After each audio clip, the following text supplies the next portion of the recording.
Haleluya. Kemudian daripada itu aku melihat sesungguhnya sebuah pintu terbuka di sorga. Dan suara yang dahulu yang telah kudengar berkata kepadaku seperti bunyi sangkakala. Katanya, naiklah kemari dan aku akan menunjukkan kepadamu apa yang harus terjadi sesudah itu. Segera aku dikuasai oleh Roh dan lihatlah sebuah tahta terdiri di sorga. Dan di tahta itu duduk seorang. Dan dia yang duduk di tahta itu nampaknya bagaikan permata yaspis dan permata sardis. Dan suatu pelangi melingkungi tahta itu gilang gemilang, bagaikan zamrud rupanya.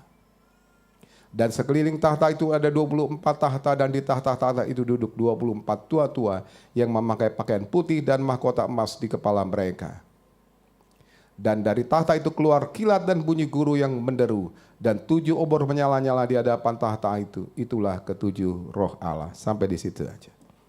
Bapak Ibu, adalah ketika kita menyembah daripada Tuhan kita, maka firman-Nya mengatakan bahwa Dia adalah pencipta segala sesuatu. Ada beberapa kesaksian mengenai orang-orang yang melihat Tuhan di hadapan tahtanya. Nabi Yeremia pasal ke-6 mengatakan, I see the Lord. Saya melihat Tuhan duduk di atas tahtanya. Wahyu pasal ke-4 berbicara, Yohanes berbicara, aku melihat Tuhan duduk di hadapan tahtanya. Dah, kenapa Bapak Ibu? Siapa yang dilihat adalah Tuhan semesta alam. Yeskiel melihat Tuhan semesta alam. Dan dia katakan dia melihat ada satu makhluk yang menyerupai manusia, lembu, burung nasar. Dan satu lagi adalah 4 tadi. Bapak Ibu, semua adalah bagi kemuliaan Tuhan dan semua adalah untuk menunjukkan siapa dirinya. Musa ketika di gunung, sebelum dia menerima daripada 10 perintah Tuhan, dia melihat Tuhan. Dan itu dia katakan, bagaimana aku dapat melihat rupamu? Tapi Tuhan katakan, biarlah kau melihat belakangku. Karena setiap orang yang melihat aku tidak akan hidup. Bangsa Israel, bahkan bangsa Israel ketika mereka mau melihat Tuhan, mereka dilarang untuk bahkan hanya sampai ataupun menyentuh gunung Sinai. Karena di gunung itu Tuhan turun. Nah Bapak Ibu, oleh karena itu saat ini kita melihat kekudusan Tuhan yang luar biasa. Semua adalah kudus. Kudus artinya apa? Kudus artinya bahwa engkau tidak sama dengan dunia. Kudus berbicara adalah pemisahan daripada hal-hal yang lain. Kalau ada sebuah emas atau berlian, maka dia mempunyai sesuatu sendiri. Kilauannya adalah kilauannya sendiri. Cahayanya adalah cahaya sendiri. Tapi kalau dia dimasukkan ke lumpur, maka dia akan tertutup. Kekudusan Tuhan tadi adalah dia mempunyai kekudusan sendiri. Tidak ada siapapun yang mempunyai kekudusan kecuali daripada Tuhan.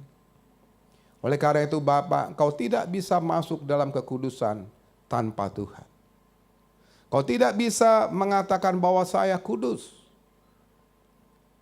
Tapi semuanya adalah karena Dia menguduskan engkau.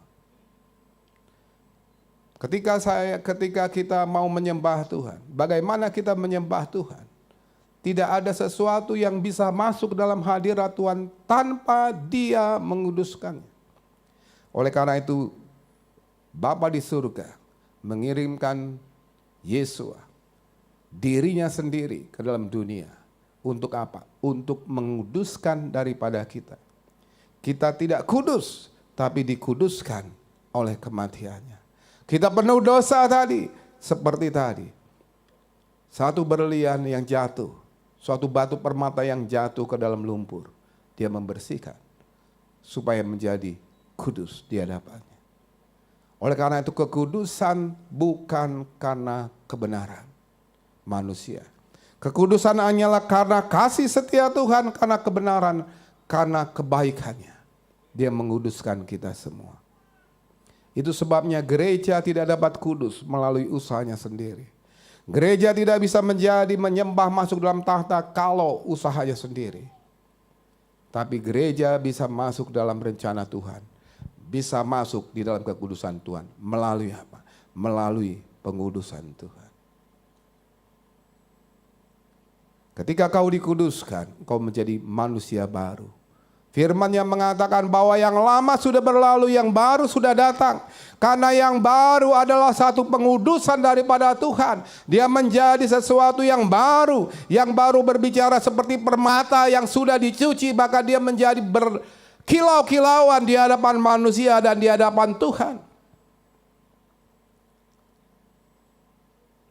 Sekali lagi saya katakan bahwa engkau dikuduskan bukan karena engkau, tapi karena Tuhan menguduskanmu. Oleh karena itu jangan katakan dirimu dengan latar belakang masa lalumu. Jangan mencerminkan dirimu dengan masa lalumu. Jangan katakan saya manusia begini, dan jangan judge atau hakimi orang lain dengan masa lalunya. Banyak orang yang datang, atau ada orang yang datang kepada saya dan minta satu konseling. Saya cuma katakan, dalam konseling itu hanya mengatakan, lupakan masa lalumu dan mulailah dengan masa yang depan. Gak perlu. Sekali lagi saya katakan, saya tidak mau tahu masa lalumu. Tuhan tidak mau tahu masa lalumu. Masa lalumu kotor sekotor apapun juga, tapi Dia sudah menguduskanmu. Dia sudah menyembuhkanmu. Mulailah dengan komitmen yang baru. Tidak ada sesuatu yang sulit bagi Tuhan. Enggak ada masalah yang terlalu besar bagi Tuhan. Kemarin Pak Charles berkhotbah dikatakan bahwa salah satunya yang saya tangkap adalah tidak ada yang terlalu sukar. Jangan engkau hidup dengan masa lalumu. Jangan kau bergumul dengan hidupanmu yang terus-terus begitu aja. Apalagi sebagai hamba Tuhan. Kau jangan terus bergumul dengan kehidupanmu. Mulai dengan komitmen-komitmen yang baru. Begitu juga pelayan-pelayan Tuhan, begitu juga pemain musik, begitu juga song leader, WL dan lain sebagainya. Tinggalkan masa lalumu, mulailah dengan hidup yang baru. Mulailah dengan komitmen yang baru, karena tidak ada yang sukar bagi Tuhan. Gak usah ada yang bergumul. Tapi maju. Karena disitulah kau bisa berjumpa dengan Tuhan. Tuhan sudah menguduskanmu ketika kau percaya. When you believe, maka kau berjumpa dengan Tuhan. Berjumpa dengan Tuhan ada 3. Pertama, kau percaya. Kedua, kau berdoa. Ketiga, kau baca Alkitab. Hanya 3 itu. Kau berdoa tanpa percaya nggak bisa ketemu dengan Tuhan. Kau baca Alkitab tanpa percaya, kau tidak bisa berjumpa dengan Tuhan. Percaya, baca firman-Nya, dan berdoa. Maka semua jalan akan terbuka kepadamu. Amin Bapak Ibu. Gak ada yang mustahil bagimu. Roh Tuhan ada padamu. Oleh karena itu Dia sudah mengurapimu. Dan menjadikan kau hidup yang baru. Oleh karena itu sekali lagi saya katakan. Jangan kembali kepada masa lalu. Tapi berjalan ke dalam masa sekarang dan masa depan. Tuhan tidak peduli masa lalu. Kalau Dia peduli, Dia akan pilih orang-orang yang baik-baik. Tapi ternyata Dia tidak pilih orang. Dia memilih kita, bukan karena masa lalu kita.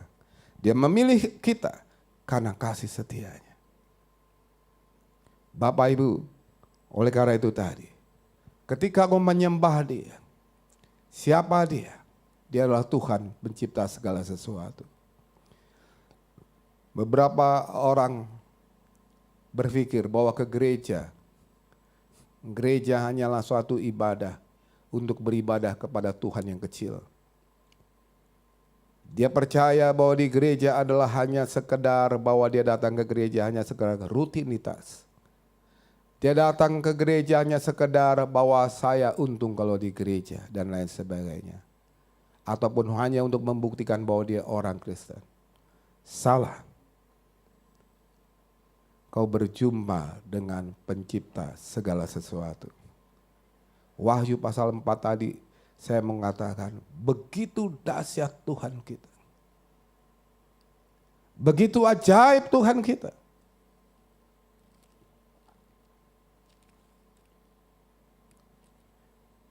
Judulnya bahasa Inggrisnya adalah The Throne in Heaven. After this I looked and there before me was a door standing open in heaven. And the voice I had first heard speaking to me like a trumpet saying, "Come up here, and I will show you what must take place after this." At once I was in a spirit, and there before me was a throne in heaven, with someone sitting on it. Ada pribadi. Ada Tuhan. Ketika kau ke gereja ada Tuhan. Saya sampaikan kenapa ada orang yang datang ke gereja pakai sendal jepit, celana pendek, masuk dengan lenggang kangkung. Dan ada yang katakan pendapatnya, kan gereja rumah semua orang. Memang rumah semua orang kalau melayani manusia. Tapi ketika kau sedang menyembah, kau menyembah someone. Kau menyembah seseorang. Dia adalah Tuhan kita. Kita nggak tahu. Nggak kita lihat. But we will believe. Dia mendengar melihat saya, dia lihat saya. Dia melihatmu, lihat kamu. He looked you. He saw you.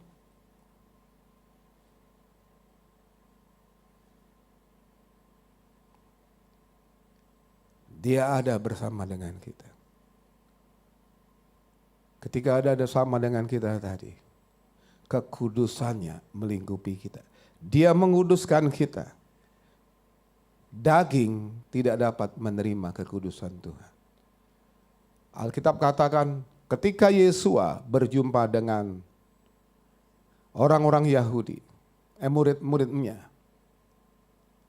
dia mengatakan bahwa dunia membenci dia karena dia bukan dari dunia. Tapi dunia mencintai orang-orang yang suka dengan dunia. Artinya apa? Ketika kau tidak hanya masih suka dengan dunia, maka kau belum meninggalkan masa lalu.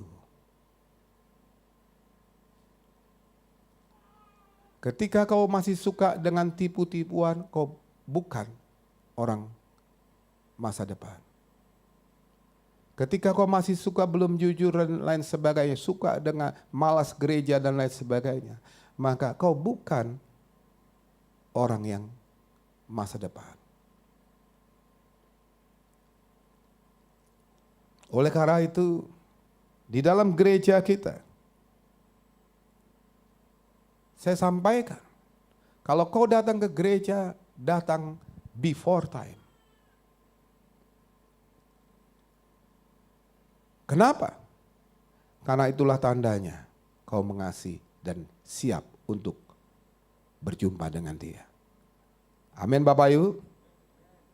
Katakan samping kiri kanannya, jangan terlambat. Amin.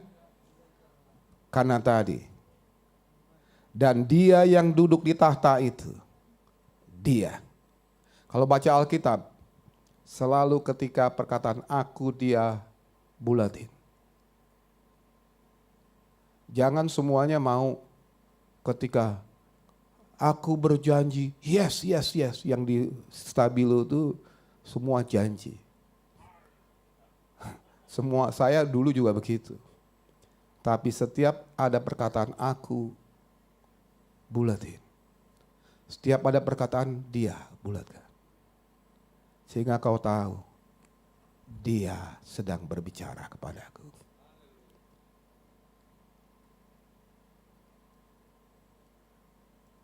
Dia sedang ada bersama denganku.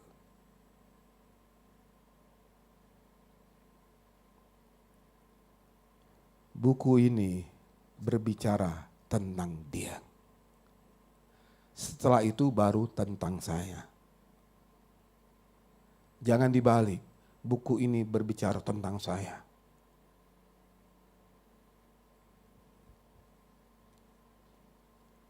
Buku ini berbicara tentang dia dan rencananya bagi saya.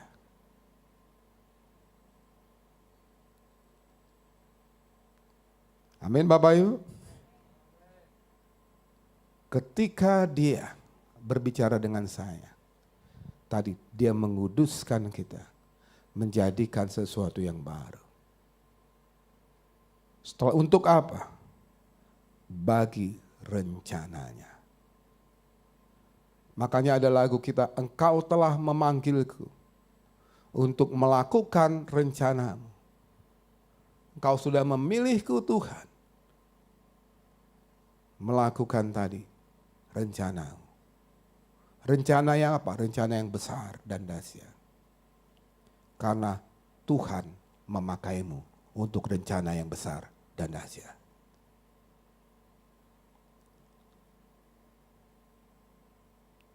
Bapak Ibu, oleh karena itu, hidup di dalam Tuhan adalah tadi bagaimana rencana dia menjadi rencana. Jangan bingung terus dengan berkat. Karena engkau sudah diberkati. Amin. Jangan repot dengan berkat. Uang, karena kau sudah diberkati. Tapi saat ini, biarlah kau direpotkan dengan rencana Tuhan. Kenapa The Throne hanya membuat suatu acara ibadah? 50 orang pagi-pagi, 60 orang sudah sudah dari jam 5 pagi, jam 6 pagi, repot. Karena ada rencana Tuhan. Oleh karena itu, setiap orang yang ada di The Throne, dimanapun juga, dan setiap orang yang mendengar daripada apa yang saya, The Throners, mulailah repot dengan rencana Tuhan. Amin. Mulailah sibuk dengan rencana Tuhan. Ada dua, repot dan sibuk. Apa bedanya repot dan sibuk? Kalau repot itu, repot disuruh-suruh Bapak Ibu. Kalau sibuk itu banyak kerjaan. Jadi bedanya repot dan sibuk, kalau lagi repot tuh lagi disuruh-suruh. Kita repot dan sibuk. Repot disuruh Tuhan dan sibuk melakukan rencana Tuhan. Amin. Oleh karena itu tadi, setiap engkau yang dipanggil oleh Dia, yang dipilih oleh Dia, hiduplah bagi rencananya.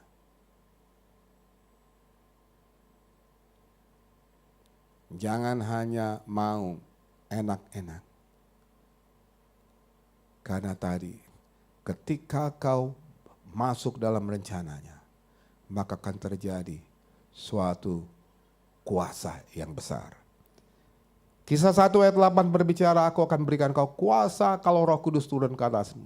maka tadi kau akan menjadi saksiku Yerusalem, Judea, Samaria, sampai ke ujung bumi. Beberapa orang mengatakan, ayo lakukan rencana Tuhan. Saya juga lakukan rencana Tuhan. Apa itu? I have a mission. Saya punya misi. Gereja yang lain katakan, saya juga punya misi. Gereja yang lain katakan juga, saya juga punya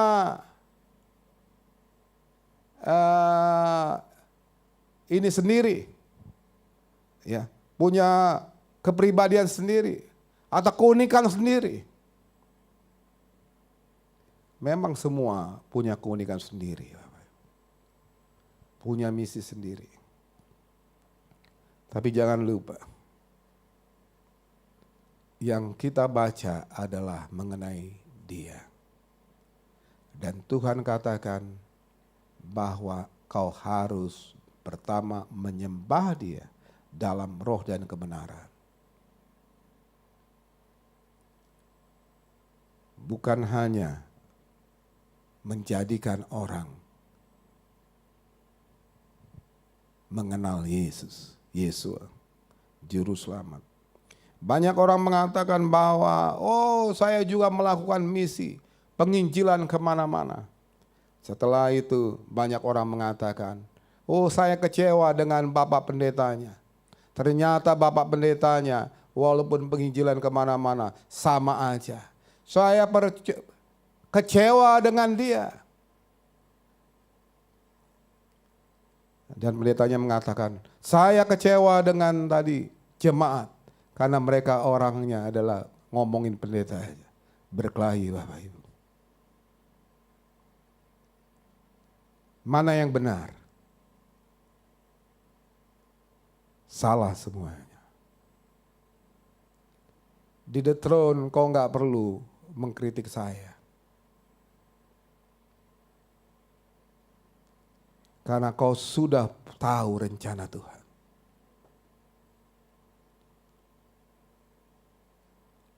Ini juga pengajaran kepada semua daripada hamba Tuhan. Dan juga jemaat Tuhan. Enggak perlu kau kritik saya. Saya tidak akan dengar. Karena tadi semua orang sudah tahu bagiannya. Seperti batu bata membangun, maka setiap orang akan dia jadikan menjadi punya bagiannya.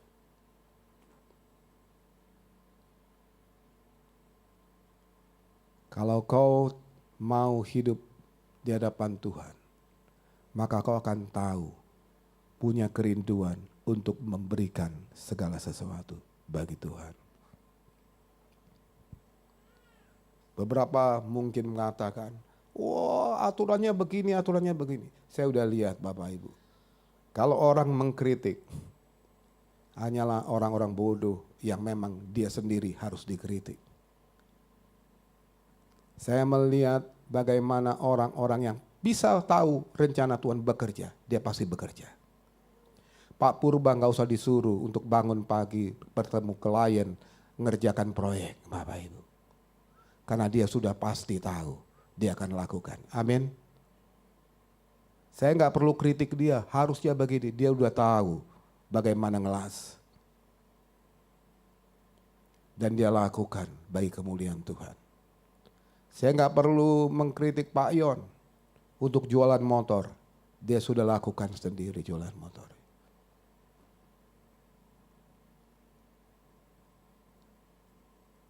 Begitu juga yang lain.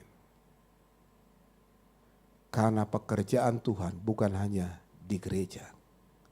Pekerjaan Tuhan adalah dalam dunia ini. Jadikan dirimu yang terbaik.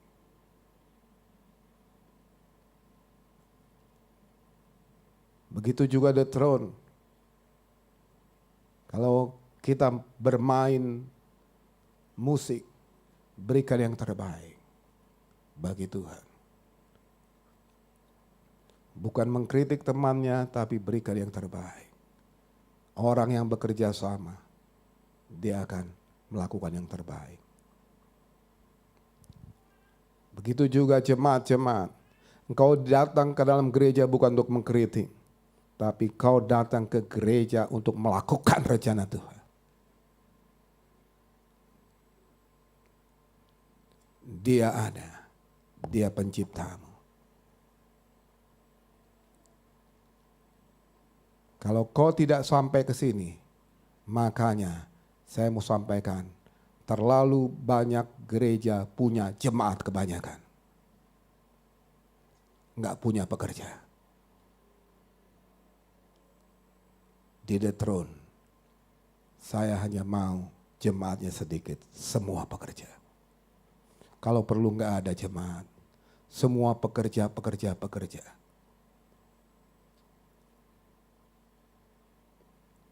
Karena kau sudah diubah. Kalau kau belum dirubah, kau akan mempermalukan Tuhan. Kau akan mempermalukan daripada orang lain. Banyak orang mengkritik orang lain, padahal sebenarnya dia yang mempermalukan orang. Bapak Ibu, dulu di Korea pernah abang ipar saya datang. Waktu dulu waktu zaman kegerakan daripada rohani di Korea. Dia pergi ke Korea karena suatu tugas. Dan dia mendengar sendiri orang-orang Korea mengatakan, "Are you Christian?" "Yeah." "Oh, you are a good man." "Why?" "Because all Christian is good." Itulah kegerakan yang benar.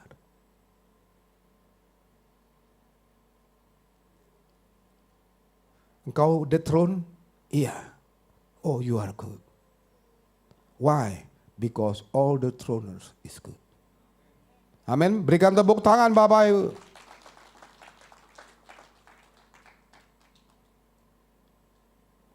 Gak ada lagi tadi orang-orang yang hanya sekedar numpang nulis untuk kematian, untuk daftar kuburan.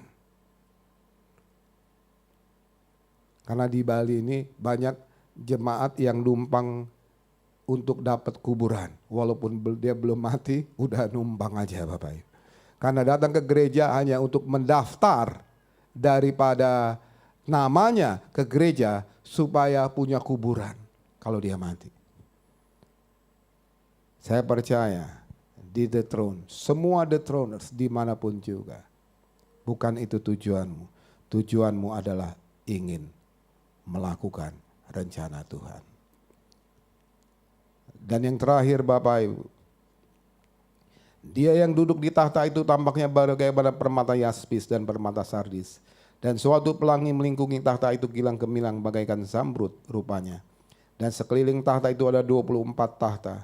Dan di tahta-tahta itu duduk 24 tua-tua yang memakai pakaian putih dan mahkota emas di kepala mereka. Dan dari tahta itu keluar kilat. Dan sekeliling tahta itu ada 24 tahta. Dan di tahta-tahta itu duduk 24 tua-tua yang memakai pakaian putih dan mahkota emas di kepala mereka. Surrounding the throne were 24 other thrones, and seated of them were 24 elders.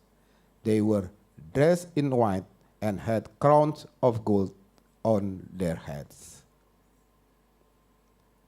Bapak Ibu, ada 24 tua-tua, 24 dibilang penatua. Kita nggak tahu siapa dia. Tapi saya mau sampaikan, itu adalah orang-orang yang luar biasa. Beberapa orang mengatakan mereka adalah orang-orang yang mati martir bagi Tuhan. Oh dahsyat. Mati martir memang dahsyat Bapak Ibu. Lebih baik kalau sama-sama mati, mendingan mati martir bisa masuk menjadi dahsyat. Amin Bapak Ibu. Tapi itu adalah pilihan Tuhan. Tapi tadi saya dapatkan, kenapa nggak ada namanya? Kita nggak tahu, karena Tuhan sedang memilih juga. Haleluya. Amin Bapak Ibu. Bisa aja engkau, bisa aja saya, bisa aja siapa pun juga. Artinya Bapak Ibu, orang-orang yang sungguh-sungguh dalam Tuhan, dia mempunyai mahkota. Mahkota kemuliaan Tuhan. Tuhan dimuliakan melalui kita dan Tuhan memuliakan kita. Karena doa Tuhan Yesus mengatakan, Bapa muliakanlah anakmu supaya aku memuliakanmu. Ketika itu banyak orang yang berbicara adalah kemuliaan selalu hanya karena rencana Tuhan untuk mati di kayu salib. Tapi Bapak Ibu, kalau dia sudah mati di kayu salib, Alkitab katakan, I give you life. Aku berikan kau hidup. Hidup yang berlimpah-limpah.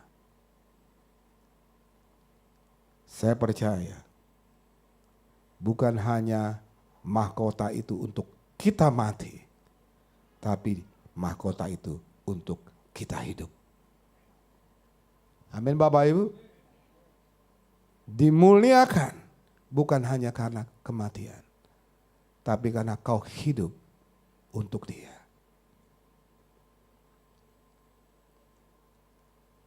Ketika kau hidup untuk Dia, ketika yang kau lakukan adalah mematikan daging, perbuatan daging, maka yang terjadi adalah kau memuliakan Dia. Ingat, daging itu bukan soal begini Bapak Ibu. Dosa itu bukan soal perbuatannya dosa.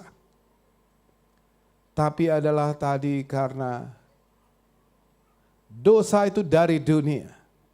Sedangkan kau bukan dari dunia. Artinya gini, kalau anak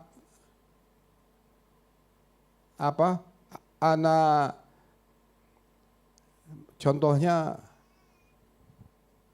anak elang, ketika dia, kalau kita nonton film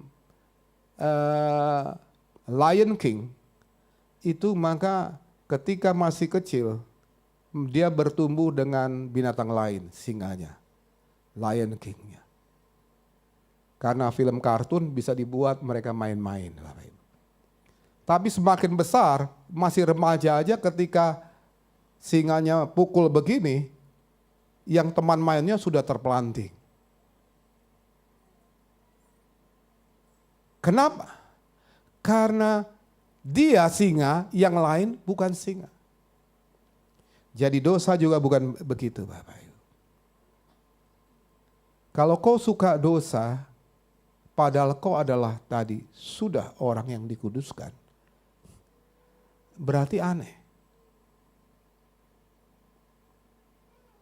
Kalau kau masih suka dengan mabuk-mabukan, gaya, artinya padahal kau pelayan Tuhan, makanya katakan orang aneh. Gak cocok. Kalau jadi preman aja, nggak usah masuk gereja, atau bertobat aja. Jangan buat aneh, sehingga gereja dikacaukan dengan orang-orang aneh. Bapak Ibu. Artinya gini, ketika ada satu artikel berbicara begini lagi. Ada satu artikel lagi yang lucu. LGBT, orang homoseksual. Dikatakan di Polandia mereka dibully. Akhirnya mereka pergi ke Jerman.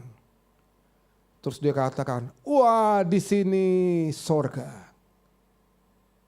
Di Jerman sorga. Saya dengan pacar saya, laki dengan laki. Kami berciuman di taman. Nggak ada yang peduli. Semua menghormati privasi kami. Sedangkan di Polandia, dia akan dimarahi. Bapak Ibu, dia tidak tahu bahwa dia adalah manusia. Dia hanya tahu melalui pikirannya, saya punya pribadi. Dia nggak tahu dia adalah manusia. Hewan aja tahu kalau kawin itu laki perempuan.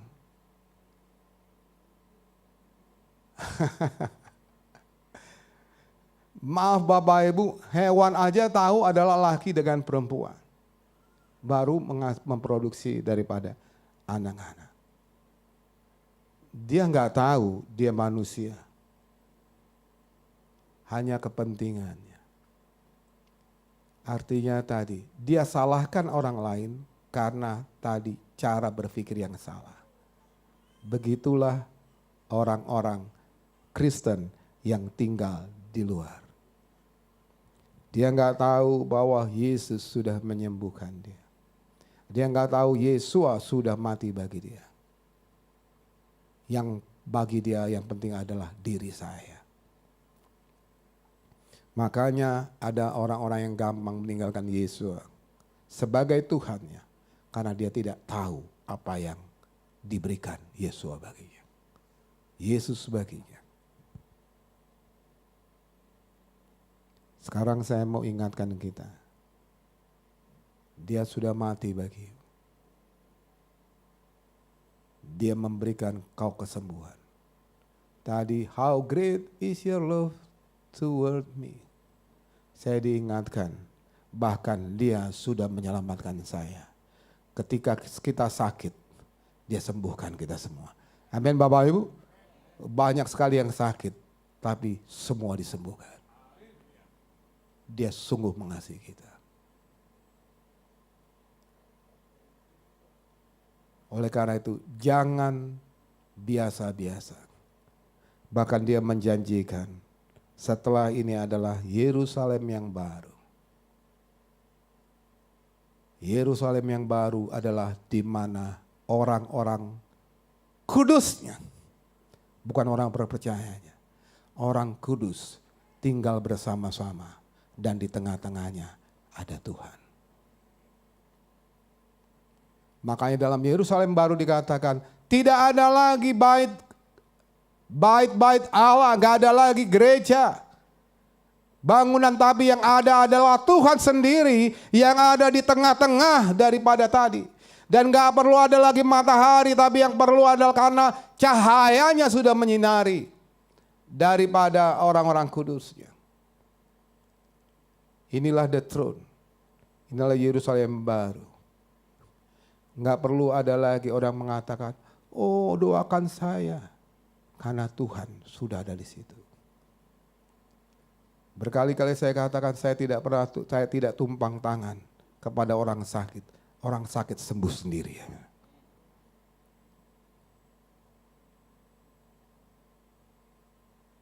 Enggak perlu khotbah banyak-banyak. Melalui lagu dan melalui atmosfer rohani. Dia bertobat sendiri. Amin Bapak Ibu. Si Arman dan Arimbi dia bertobat sendiri. Bukan saya.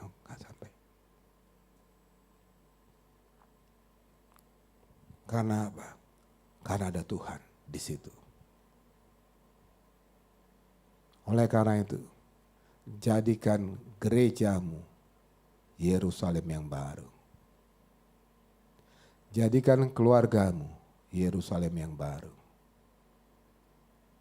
Jadikan tadi komunitasmu Yerusalem yang baru. Karena ada Tuhan di tengah-tengah mereka. Bapak Ibu, ketika kita berbicara mengenai Yerusalem yang baru,